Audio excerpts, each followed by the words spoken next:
So I'm out here in the garden today working, and I'll show you what I'm doing. I just took the tarp that I had, there it is, the tarp off of this garden bed. And I'm gonna start preparing this garden bed for growing some broccoli and cauliflower.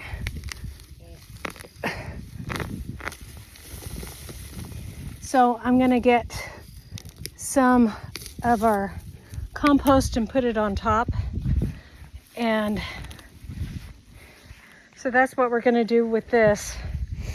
And then I took that tarp and I'm putting it over here on this garden bed. Now this tarp is falling apart totally.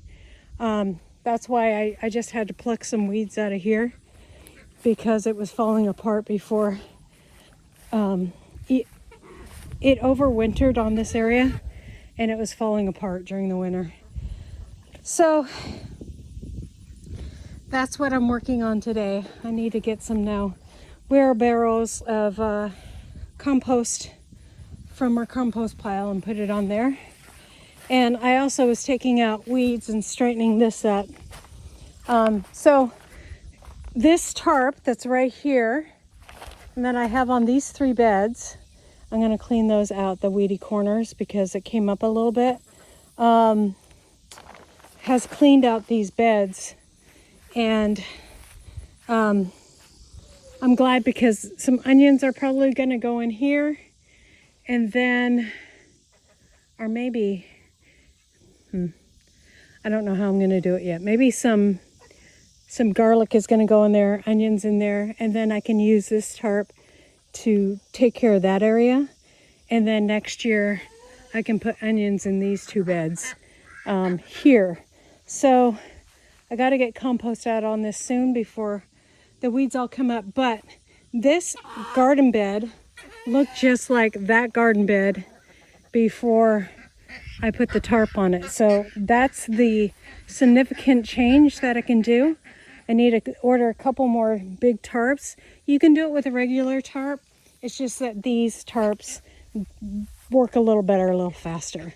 It was about 4 weeks, and the weeds in this area underneath were all dead. So, and then that just adds more compost to your garden bed. So that's more nutrients. So I don't pull the weeds and then put the tarp on. I just put the tarp on.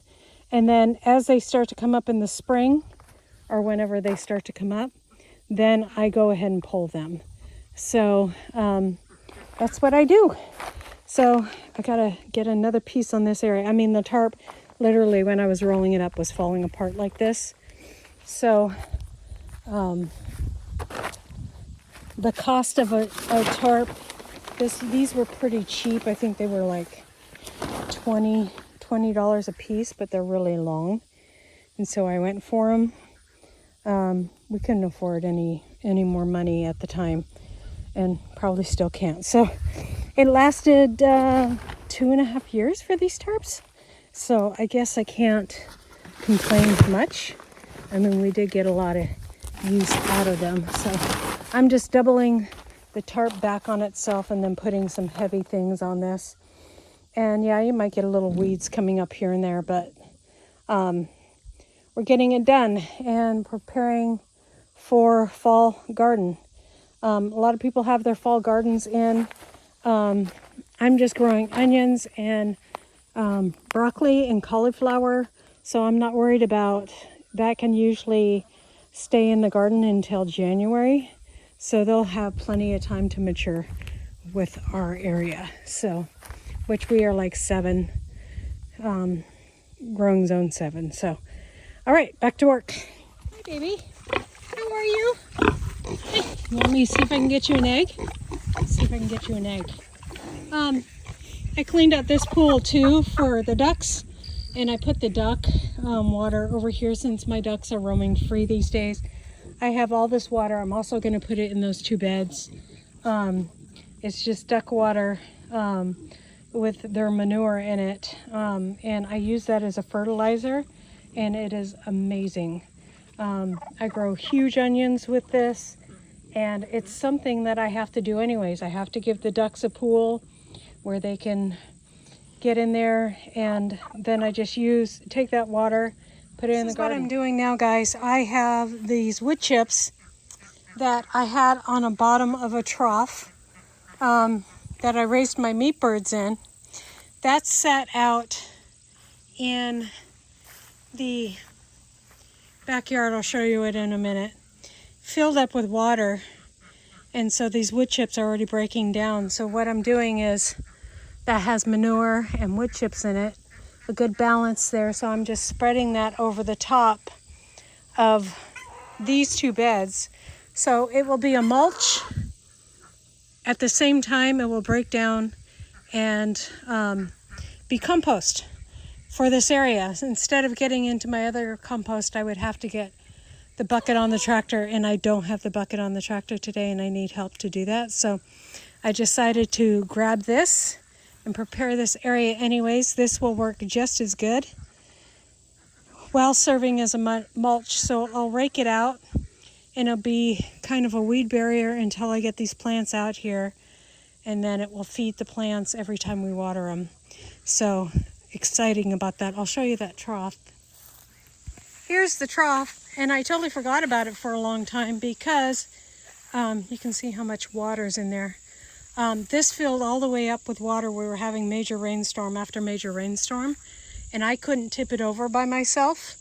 And when Chris is here, I forget about that stuff. So it sat in here with water, wood chips that are probably about 6 inches of wood chips.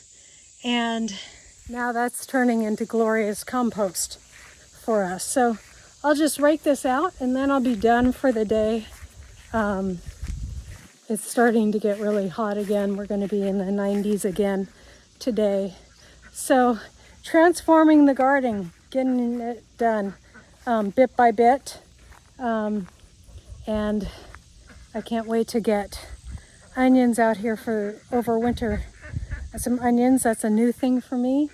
So I'm looking forward to that. And I'm also looking forward to some good homegrown broccoli, which is the best, and cauliflower, because we like to make pizza crust out of the cauliflower. So, okay, I got our eggs. I promised Mama one. You want an egg? Yeah? Want an egg? Watch my fingers. There you go. There you go. You want to try an egg, little one? You try an egg? See if she'll eat out of my hand. No? Mama will eat it. Yeah. There you go, baby. They'll learn. God bless you guys, and we'll see you next time here on Hedgehog's Homestead.